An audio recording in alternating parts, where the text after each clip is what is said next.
Hello, welcome to SN Chaudhary physics classes at Bedi Gurukul. Today I am going to discuss Rutherford's atomic model.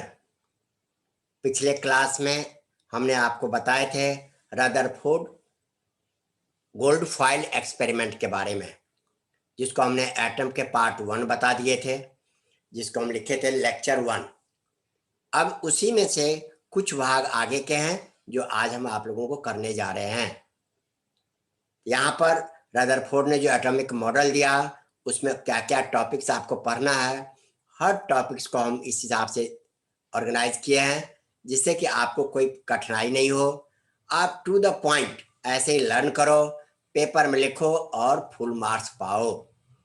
आज हम आपको इसी रास्ते में atom part 2 या लेक्चर 2 हम देने जा रहे हैं। आपको वीडियो पसंद आए तो लाइक, सब्सक्राइब और शेयर जरूर करना। अब यहाँ पर है बेटा एक्सप्रेशन फॉर RO। RO यहाँ पर जो हम लिखे आर नॉट भी पढ़ते हैं इसको, रेडियस। रेडियस सबसे पास का जो इलेक्ट्रॉन घूमेगा, जो न्यूक्लियस के चारों तरफ इलेक्ट्रॉन घूमते हैं, तो उनके पास का रेडियस क्या होगा। यहाँ पर देख लो बेटा, जैसे रदरफोर्ड ने अल्फा स्कैटरिंग किया। अब इसके हिसाब से देखो, here initial kinetic energy of alpha particle, जब गोल्ड फॉइल के आगे का हम वहां पर हम रिजल्ट तक बता दिए थे, डिस्कवरी ऑफ न्यूक्लियस हुआ था। अब उसी को हम थोड़ा एक्सप्लेन करते हैं। इसको आपके यहाँ पर देखो, initial kinetic energy of alpha particle, जो अल्फा पार्टिकल गोल्ड फॉइल पर गिर रहा था उसको हमने के अल्फा लिखा, हाफ mv²। ये आप जानते हो, पिछले क्लास से ही काइनेटिक एनर्जी के लिए हाफ mv² होता है। अब electrostatic potential energy of alpha particles, अब अल्फा पार्टिकल का निकालना है। And nucleus eight a distance R0 distance, जैसे न्यूक्लियस के पास आते हैं, देखो इधर से मान लो कर्सर देखो बेटा, अल्फा पार्टिकल आ रहा था, न्यूक्लियस उसको रिपेल करेगा क्योंकि ये पॉजिटिव है गोल्ड फॉइल का न्यूक्लियस, तो इसको यहीं रोक दिया। अब यहाँ जो इसको रोक दिए हैं, इसी आधार पर इसी डिस्टेंस को हम R0 कहते हैं। इस पॉइंट पर electrostatic potential energy of alpha particle कितना होगा, इसको हम U लिखते हैं, K into K1 K2 upon R0। अब यहाँ पर पोटेंशियल एनर्जी के लिए K और Q, अल्फा पार्टिकल का चार्ज 2 इलेक्ट्रॉन के चार्ज के बराबर होता है पॉजिटिव में, तो 2e लिखा।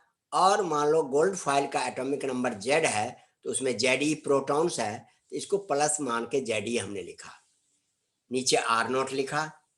अब यहाँ पर K इंटू 2Ze²/R0 निकल गया। एट द डिस्टेंस R0, देखो इधर से अल्फा पार्टिकल आ रहा था लेफ्ट साइड से, और राइट साइड से न्यूक्लियस ऑफ गोल्ड इसको रिपेल करता है। एक सर्टेन डिस्टेंस पर आके दोनों एनर्जी इक्वल हो जाते हैं और अपोजिट, जिसके कारण वर्क डन जो दोनों का होगा वो आपके अपोजिट में चलेंगे। तो देख लो, at the distance R0 kinetic energy of alpha equal to potential energy of alpha, दोनों इक्वल हो गए। अब इस कंडीशन में देख लो बेटा, हमने वैल्यू लिखा, काइनेटिक एनर्जी हाफ mv² और पोटेंशियल एनर्जी के लिए K इंटू 2Ze²/R0। अब ये R0 आपने निकाला। अब R0 को हमने यहाँ इंटरचेंज कर लिया और काइनेटिक एनर्जी को नीचे लेके चले गए, तो R0 इक्वल टू 4K, आपकी ये 2 उलट के ऊपर चला जाएगा, तो 2 2 जा 4K Ze²/mv²। ये हमारा this is expression, this is required expression. Clearly radius of nucleus must be smaller than R0। ये R0 से इसका डिस्टेंस, इसको हम डिस्टेंस को कहते हैं डिस्टेंस ऑफ क्लोजेस्ट अप्रोच। इस डिस्टेंस को क्या कहते हैं बेटा, distance of closest approach. Alpha particle कितने पास तक गया। अब इसी आधार पर यहाँ पर हम जो लिखते हैं, देख लो एजम्पशन, इसमें उन्होंने क्या क्या एज्यूम करके इस डेरिवेशंस को निकाला है। तो उसके लिए देखो, assumption used by Rutherford in estimating size of nucleus, nucleus का साइज जैसे उसने बताया, 10⁻⁻15 मीटर रेडियस होते हैं, तो उसके किस आधार पर बताया? उस आधार के दिखाने के लिए देख लो, atomic nucleus is so heavy that its motion during impact is disregarded. इसका मतलब जैसे अल्फा पार्टिकल आ रहा था, न्यूक्लियस इधर से रिपेल कर रहा था, ये इसको पुश करता लेकिन पुश नहीं किया, ये हैवी है, जिसके कारण अल्फा पार्टिकल इसको हिला नहीं सका। कहने मतलब यहाँ तक न्यूक्लियस का रेडियस होना चाहिए, इसे दूर ही रोक दिया और यहाँ रोक दिया, बस यहीं पर हो गया। इस डिस्टेंस को हम कहते हैं distance of closest approach. Nucleus के कितने पास तक अल्फा पार्टिकल गया। अब यहां पर देख लो बेटा, इन्होंने कंसीडर किया, कोई इफेक्ट नहीं पड़ा। दूसरा एजम्पशन क्या माना इन्होंने? The nucleus and alpha particle both are taken as point charge having no dimension. Nucleus के चार्ज को भी पॉइंट चार्ज हमने कंसीडर किया, अल्फा पार्टिकल के चार्ज को भी हमने पॉइंट चार्ज कंसीडर किया, और उसका dimension means length, breadth, thickness, इस सबको हमने नेग्लिजिबल माना। The scattering is due to elastic collision. फिर ये टकराने के बाद स्कैटर हो गया अल्फा पार्टिकल। क्यों स्कैटर हो गया? तो due to elastic collisions between nucleus and alpha particles.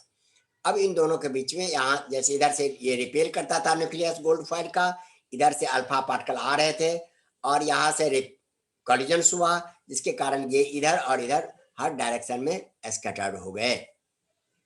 The scattering is due to elastic collision between nucleus and alpha particles. अब इस डेरिवेशंस को, इसी को हम कहते हैं distance of closest approach. Nucleus निकालने में इन्होंने ये फॉर्मूला यूज किया। तब थर्ड पॉइंट देखो बेटा, डिस्टेंस ऑफ क्लोजेस्ट अप्रोच और estimation of size of nucleus.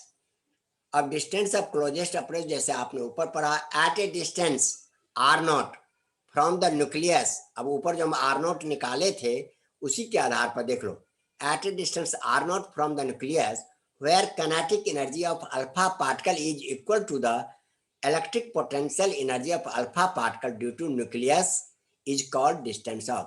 जहां पर इधर से kinetic energy अल्फा पार्टिकल का, इसका न्यूक्लियर एनर्जी, ये इलेक्ट्रोस्टैटिक पोटेंशियल एनर्जी, दोनों इक्वल हो गए। ये रिपेल कर रहा था, ये आ रहा था, दोनों इक्विलिब्रियम कंडीशन में आ गए। This distance is known as distance of closest approach. It is generally denoted by R naught।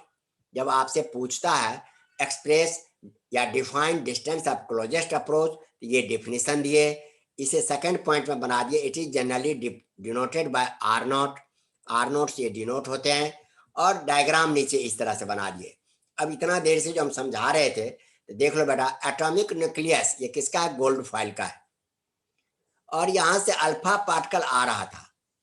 Alpha particle यहाँ कॉलिजन होते हैं तो कुछ तो स्कैटर्ड हो गए, लेकिन 8000 अल्फा पार्टिकल में से एक अल्फा पार्टिकल रिबाउंड कर गया, टकरा के उसी रास्ते पर लौट गया। इसका मतलब यहाँ अल्फा पार्टिकल का जितना किनेटिक एनर्जी था जीरो बन गया, इधर से ये रिपेल करता था, दोनों इक्वल और अपोजिट हो गए, यहां तक पहुंचा। This distance is known as r naught and it is always greater than radius of nucleus. ये ध्यान देना भाई, हमने दूर से ही उसको रोक दिया, तो दूर ही रोक दिया, तब तो साइज थोड़ा बड़ा होगा, तो न्यूक्लियस के साइज से ये थोड़ा साइज बड़ा होता है। एक्सप्लेनेशन फिर से हम दिखा रहे हैं, देखो, suppose an alpha particle of mass m, initial velocity v, moves directly toward the center of the nucleus of an atom. As it approaches the positive nucleus, it experiences Coulombian repulsion। Coulomb force के द्वारा उसे repel करते हैं, and its kinetic energy gets progressively converted into electrical potential energy. At a certain distance r naught from the nucleus, the alpha particle stops for a moment and then begins to retrace the path। जैसे आया, कुछ क्षण के लिए रुके और फिर उसी रास्ते पर लौट गए। यहां से न्यूक्लियस तक का जो ये डिस्टेंस हो गया, इसी को डिस्टेंस ऑफ क्लोजेस्ट अप्रोच कहते हैं। द डिस्टेंस आप ऐसे भी लिखा, the distance are naught is called the distance of closest approach. इसी को हम डिस्टेंस ऑफ क्लोजेस्ट अप्रोच कहते हैं।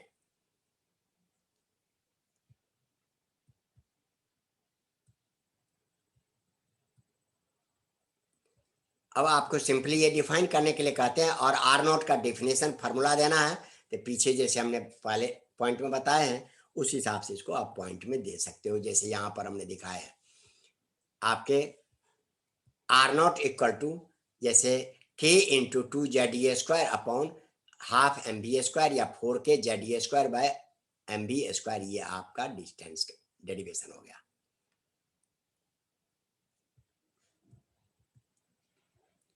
एक्सप्रेशन फॉर आर नोट निकल गए। अब एजम्पशन ई, इसके बाद डिस्टेंस ऑफ क्लोजेस्ट अप्रोच हमने बता दिया आपको। अब आपके पास आते हैं इम्पैक्ट पैरामीटर। अब ये इम्पैक्ट पैरामीटर क्या है तो देख लो। इम्पैक्ट पैरामीटर इज डिफाइंड, पहले इसका डायग्राम देख लो बेटा।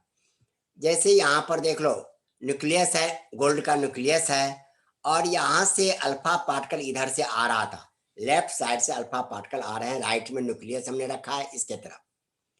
अब कुछ जब अल्फा पार्टिकल पास आएगा तो वो डिफ्लेक्ट होने का प्रयास करेगा, स्कैटर होने का प्रयास करेगा। तो जहां से स्कैटर होते हैं उससे ठीक पहले का डिस्टेंस किसके बीच में, न्यूक्लियस जो है आपका गोल्ड का, उनसे पास होने वाले सेंट्रल लाइन और अल्फा के रास्ते, इन दोनों के बीच के डिस्टेंस जब तक स्कैटर नहीं हुए, स्कैटर होने के बाद डिस्टेंस बढ़ जाएगा, ऐसे हो जाएगा। मान लो आ रहा था दोनों में, इस तरह से दोनों आ रहे थे यहाँ पर, अब यहाँ से स्कैटर होगा तो छोड़ देंगे। इससे पहले का जो डिस्टेंस है it is generally denoted by b. अब यहाँ पर इसका डेफिनेशन देखो पहले। Impact parameter is defined as the distance of initial velocity vector of alpha particle from the central line of nucleus. Nucleus से पास होने वाले लाइन को हम सेंट्रल लाइन कहते हैं। When alpha particle is far away from the nucleus of the atom. फिर से चेक कर लो बेटा। Impact parameter is defined as the distance of the initial velocity vector of alpha particles from the central line of the nucleus when alpha particle is far away from the nucleus of the atom। far away का मतलब जहां से deflection नहीं हुआ है, तो alpha particle के रास्ते और जो लाइन सेंट्रल न्यूक्लियस से पास करते हैं उनके बीच के जो डिस्टेंस होता है उसको हम इम्पैक्ट पैरामीटर कहते हैं। It is generally denoted by b. अब इसका आपको इसमें से केवल डेफिनेशन पूछ लेते हैं, डायग्राम कहते हैं दिखाओ और फैक्ट, इसके एग्जांपल देख लो।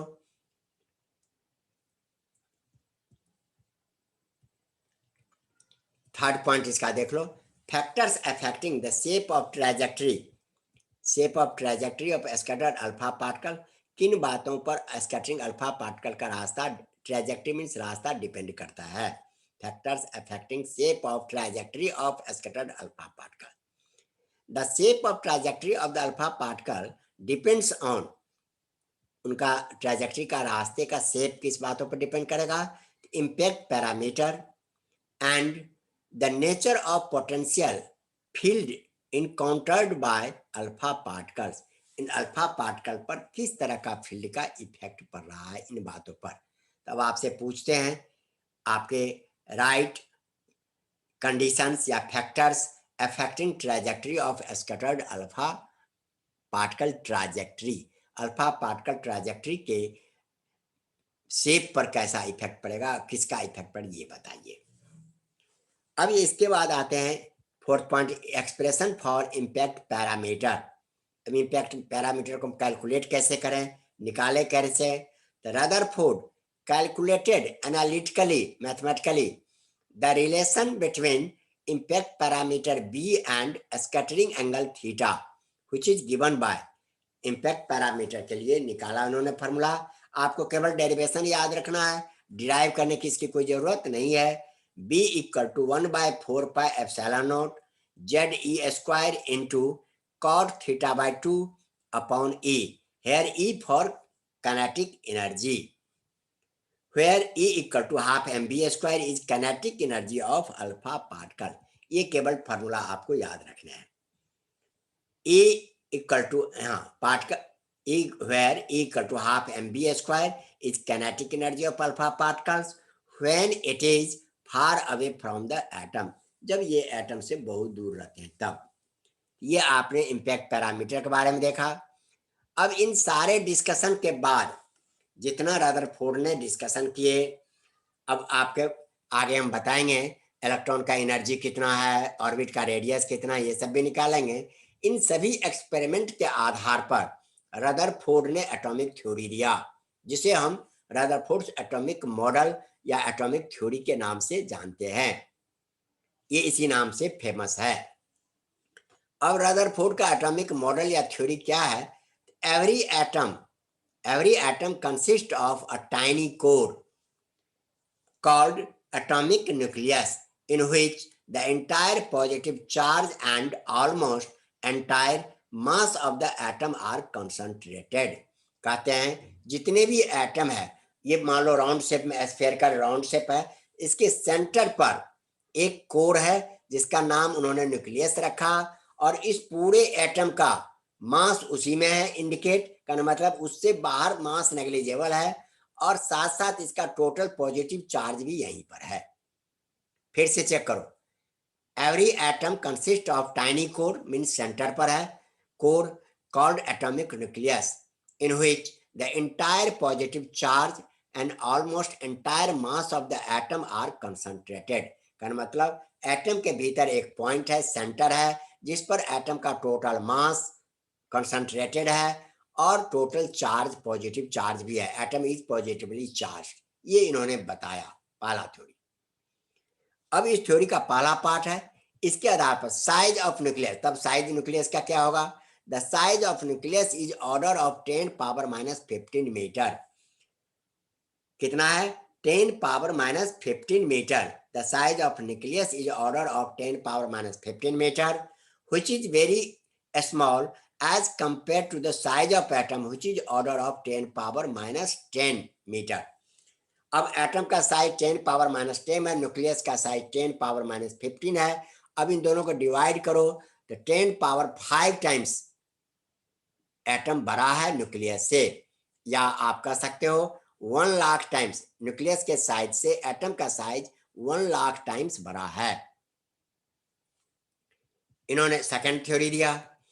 इसी के थ्योरी का थर्ड पार्ट देखो, see the atomic nucleus is surrounded by certain number of electrons. Atomic nucleus तो सेंटर में है, इसके चारों तरफ सराउंडेड बाय इलेक्ट्रॉन्स है। As an atom of the whole is electrically neutral, the total negative charge of electron surrounding the nucleus is equal to the total positive charge of the nucleus. कहने मतलब atom तो हम neutral है, हमने centre पर nucleus में positive charge बता दिया। जब पॉजिटिव चार्ज बता दिया तो उसके चारों तरफ इलेक्ट्रॉन का चार्ज उतना ही नेगेटिव होगा जिससे कि दोनों मिलकर जीरो हो जाए। कहने मतलब total negative charge due to electron is equal to total positive charge due to nucleus. और इस तरह से एटम आपके न्यूट्रल हो गए। ये उस समय का नॉलेज था, लेकिन आज थोड़ा आप डेवलप हो तो आप जानते हो प्रोटॉन रहते हैं न्यूक्लियस में, प्रोटॉन 5 है मान लो, +5 चार्ज हुआ, और 5 इलेक्ट्रॉन घूमते हैं तो -5 चार्ज हुआ, दोनों मिलकर न्यूट्रल हो गए। An atom is neutral because number of electrons is equal to number of protons. इसी थ्योरी को फिर से मैं बता रहा हूं, the atomic nucleus is surrounded by certain number of electrons.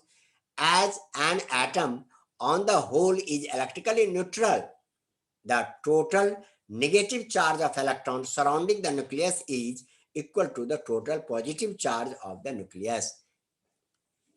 अब आप इसके फोर्थ पॉइंट पर चलो। इसी के देखो बेटा, आप इसे पैराग्राफ में भी लिख सकते हो, लेकिन पैराग्राफ में टीचर कोई देखते नहीं है।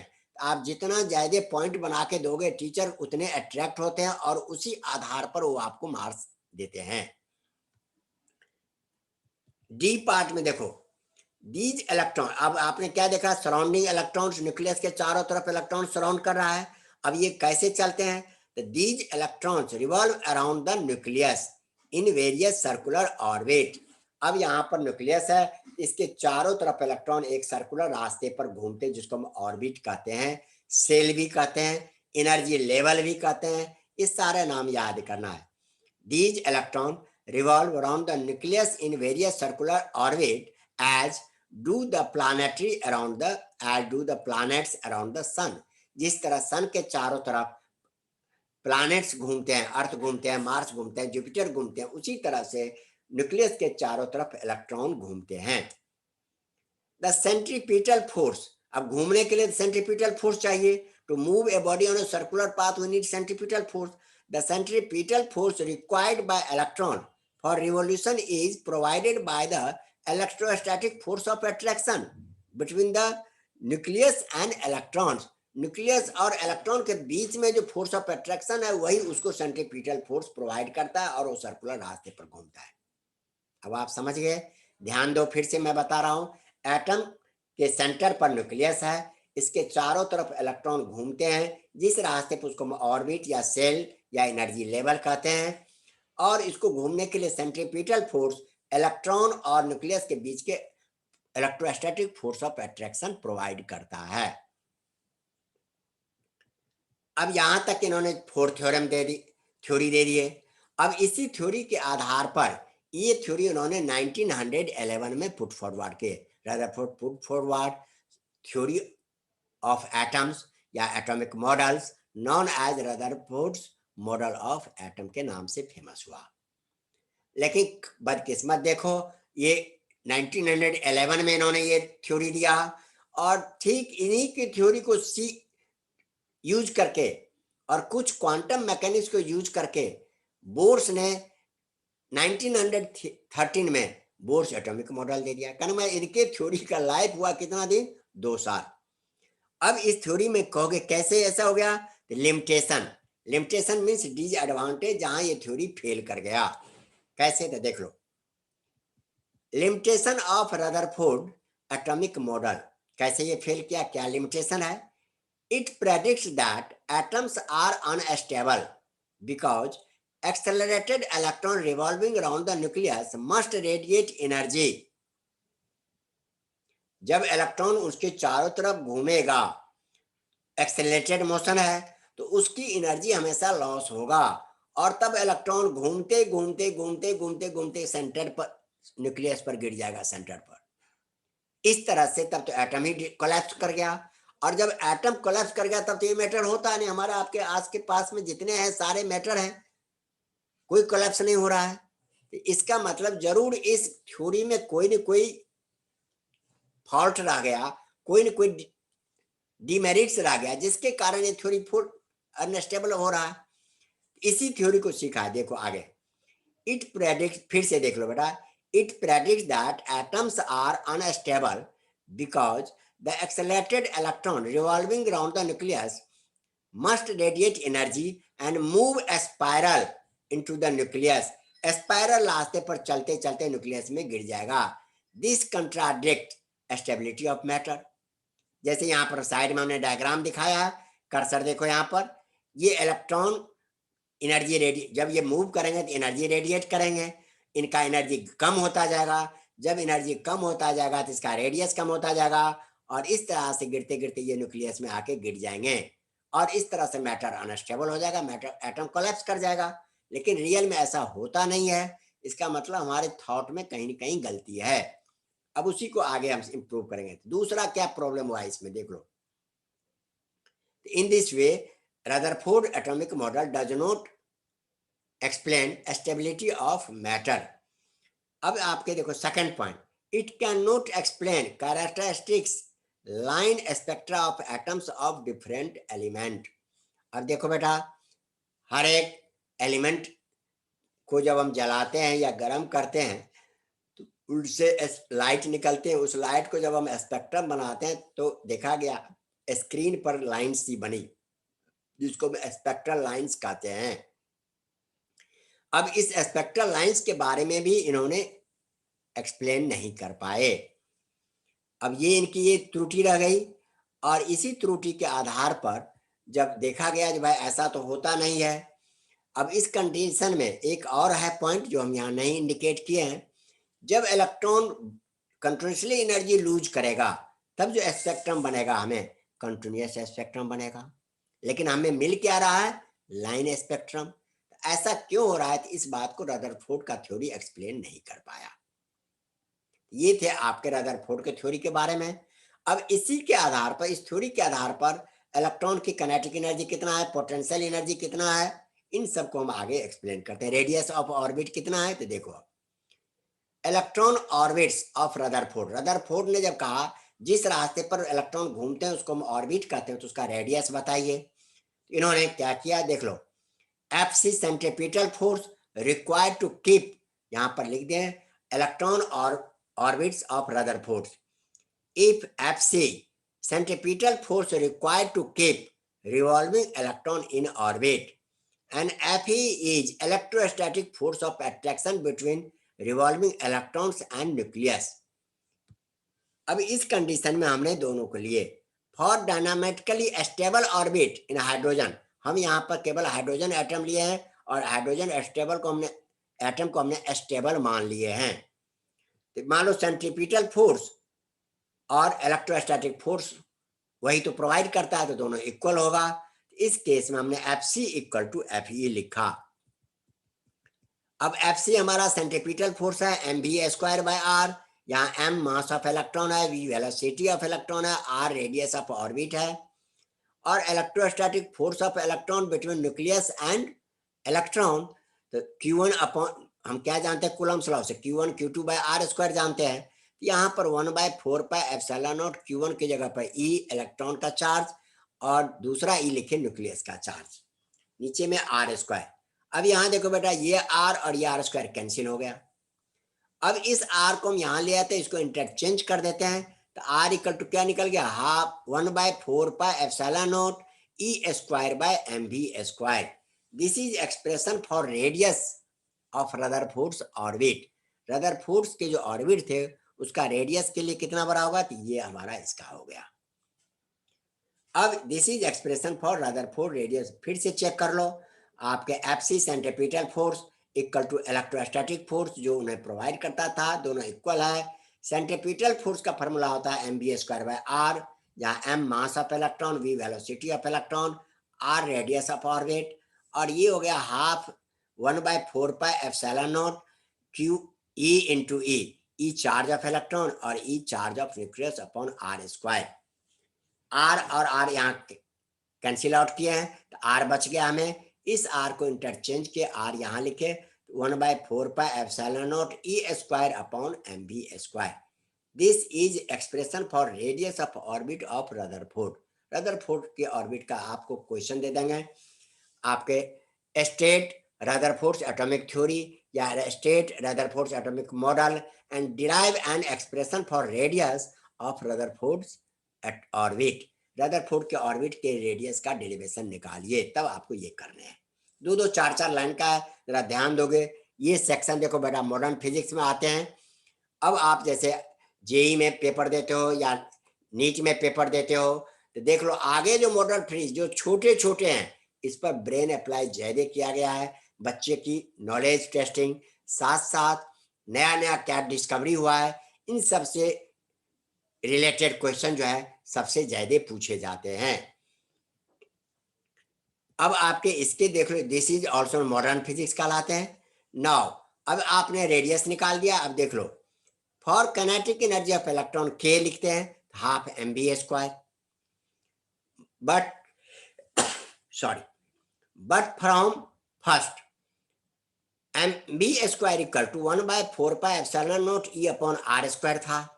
अब यहाँ पर यदि हम 1/2 से मल्टीप्लाई करते हैं, देख लो काइनेटिक 1/2 एम बी स्क्वायर की वैल्यू हमने ये पुट कर दिया, तो हमारे पास मल्टीप्लाई करने पर क्या निकल गया, काइनेटिक एनर्जी का टू 1/8 pi epsilon naught into e square by r.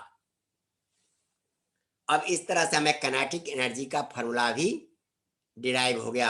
अब इसमें कहेंगे state Rutherford's atomic theory and derive expression for kinetic energy of electron in Rutherford's orbit. Rutherford's के ऑर्बिट में इलेक्ट्रॉन का काइनेटिक एनर्जी कितना है, इसके लिए आप डेरिवेशन निकालिए। अब अगेन पोटेंशियल एनर्जी। अब पोटेंशियल एनर्जी में पोटेंशियल एनर्जी का फॉर्मूला आप लोग पहले से क्या जानते हो, 1/4 pi epsilon naught Q1 Q2 by r, दोनों चार्ज के बीच का डिस्टेंस। अब यहाँ पर देख लो 1/4 kinetic Again, potential energy of electron in orbit is 1/4 pi epsilon naught. Q1 की जगह पर charge of electron E, charge of nucleus हमने लिखा, Q2 की जगह पर चार्ज ऑफ इलेक्ट्रॉन लिखा। यहाँ हम उसका साइन साथ में लिखते हैं।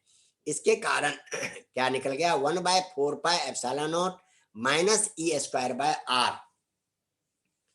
अब ये निगेटिव में आ गया, इसी माइनस को बाहर कर लेते हैं, तो 1/4 pi epsilon naught into E²/r, ये हमारा निकल गया पोटेंशियल एनर्जी। इसके रिस्पेक्ट में ये देखो 1/8 है तो हाफ है। अब यहाँ पर जो निकालते हैं टोटल एनर्जी ऑफ, अब आपसे क्वेश्चन पूछेंगे पोटेंशियल एनर्जी का डेरिवेशन करो, तो आपको ये पॉइंट आपको निकालना है। अब कह देगा इलेक्ट्रॉन का टोटल एनर्जी बताइए, पोटेंशियल एनर्जी और काइनेटिक एनर्जी दोनों मिला के। तो total energy of electron in hydrogen atom is E equal to K for kinetic energy plus U for potential energy. Kinetic energy 1/8 pi epsilon naught into E²/r plus potential energy -1/4 pi epsilon naught into E/r²। इनको हम solve करते हैं, यहाँ पर negative ज्यादा है तो sign देख लो, E4 पाई epsilon naught E/r, देखो इनमें से हमने 1/4 पाई epsilon naught E²/r को कॉमन ले लिया, इसका 1/2 बच गया, इसका -1 सिंप्लीफाई किए तो -½ मिला, तो हमें क्या मिल गया, -1/8 pi epsilon naught into E²/r। अब इसको लर्न करने का तरीका देखो बेटा, अब कहोगे सर ये सब तो फॉर्मूला इतने याद नहीं होते हैं। अब आपके इसके लिए हम क्या करेंगे, देख लो काइनेटिक एनर्जी का जो है ये हमने लर्न किया 1/8 pi epsilon naught into E/r²। इसी में माइनस लगा देंगे तो टोटल एनर्जी लगा देंगे, 8 की जगह पर 4 लिख देंगे तो आपका पोटेंशियल एनर्जी हो जाएगा। इस तरह से आप आराम से एक लर्न करते हो तो बाकी लर्न हो जाएगा। आए बेटे समझ में? देखो इस तरह से हमने आपके रदरफोर्ड एटॉमिक मॉडल या रदरफोर्ड गोल्डफाइल एक्सपेरिमेंट या रदरफोर्ड अल्फा एक्सपेरिमेंट के बारे में 12th क्लास का जितना सिलेबस है हर पॉइंट को मैंने टच किया। ये 2 लेक्चर लगे हैं, एक लेक्चर फर्स्ट एक लेक्चर 2, दोनों के आधार पर आप पूरे के पूरे सिलेबस को कवर कर सकते हो। अब एटम चैप्टर से 2 ही क्वेश्चन पूछे जाते हैं, एक रदरफोर्ड एक्सपेरिमेंट के बारे में और एक बोर्स एटॉमिक थ्योरी के बारे में। तो रदरफोर्ड का जितना टॉपिक्स आपके क्लास 12 के सिलेबस में है वो हमने कवर कर दिया। और इन फॉर्मूले को याद करते हो तो इनके न्यूमेरिकल भी छोटे छोटे होते हैं जो आराम से आप जवाब दे सकते हो और आराम से आप इसका कैलकुलेशन भी कर सकते हो, कोई प्रॉब्लम्स नहीं है। और इस आधार पर नीट में या जेई में आपका स्कोर अच्छा हो जाएगा। अब बेटा आप सभी बच्चों को मेरा एडवाइस है, रिक्वेस्ट है, यदि ये वीडियो आपके लिए बेनिफिशियल है, सब यूजफुल है, तो आप इसे जरूर लाइक सब्सक्राइब और शेयर करें। इससे आपके लाइक करने से हमें करेजमेंट मिलता है, शेयर करने से आप प्रमोट करते हो और सब्सक्राइब करते हो, सपोर्ट करते हो। तो आपके करेजमेंट सपोर्ट और प्रमोशन से हमें और भी एनर्जी मिलती है जिससे कि हम आगे और भी वीडियो बनाते रहें। अभी ये लैपटॉप पर हम बना रहे हैं क्योंकि अभी लॉकडाउन के कारण एजुकेशनल इंस्टीट्यूशन को ओपन करने का परमिशन नहीं है, जिससे कि मैं व्हाइट बोर्ड या ब्लैक बोर्ड यूज नहीं कर पा रहा हूँ। फिर इनको जब हम आएंगे तो फिर से अगेन बना देंगे, जहाँ जिसको डाउट हो। फिर भी किसी बच्चे को किसी भी टॉपिक्स में कहीं भी कोई कमी दिखे या डाउट हो या कुछ पूछना हो तो आप अपना कमेंट अवश्य डालें, कमेंट डाल देना, विदिन 24 आवर हम इसको रिप्लाई कर देंगे आपका कमेंट का। Thank you to everyone.